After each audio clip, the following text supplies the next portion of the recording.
Title: a letter to God, एक दर्द भरी उम्मीद की कहानी। ये कहानी है एक गरीब किसान की, जिसकी दुनिया उसके खेतों से शुरू होती थी और उसी मिट्टी में उसके सपने पलते थे। उसका नाम था लेंचो। लेंचो पहाड़ों के बीच एक छोटे से घर में अपने परिवार के साथ रहता था। दिन भर सूरज की तपिश में खेत जोतता और रात में आसमान के तारों को देखकर भगवान से बातें करता। उस दिन भी वो अपने खेतों को देख रहा था। आदमी धान: हे भगवान, बस थोड़ी बारिश भेज दे, इस बार की फसल बहुत अच्छी होगी।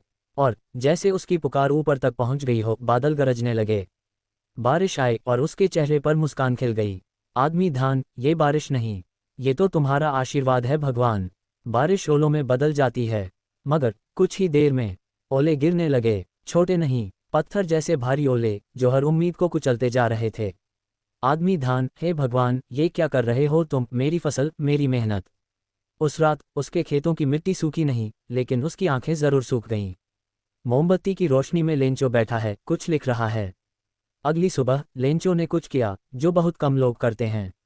उसने भगवान को एक चिट्ठी लिखी: हे ईश्वर, मेरी सारी फसल बर्बाद हो गई है, अब मेरे पास कुछ भी नहीं बचा। अगर तूने मदद नहीं की तो मेरा परिवार भूखा मर जाएगा। मुझे 100 पैसों चाहिए ताकि मैं कुछ बीज खरीद सकूं और इस साल फिर से शुरुआत कर सकूं। तू ही मेरा एकमात्र सहारा है।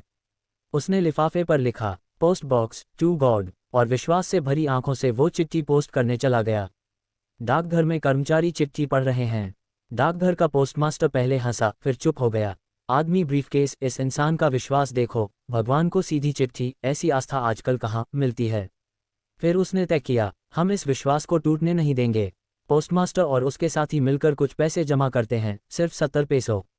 उन्होंने चुपचाप एक लिफाफे में पैसे रखे और ऊपर लिखा: प्रेम पत्र फ्रॉम गॉड। लेंचो को चिट्ठी मिलती है। लेंचो की आंखों में चमक थी। उसने चिट्ठी खोली, पैसे गिने और चेहरे पर छाया गहरा सन्नाटा।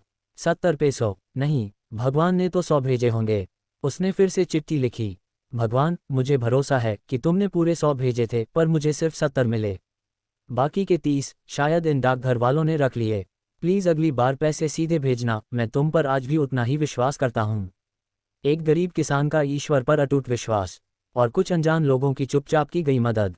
पर कितनी अजीब बात है, जिसने मदद की वो शक में आ गया और जिसे दोष दिया वो दरअसल फरिश्ता था।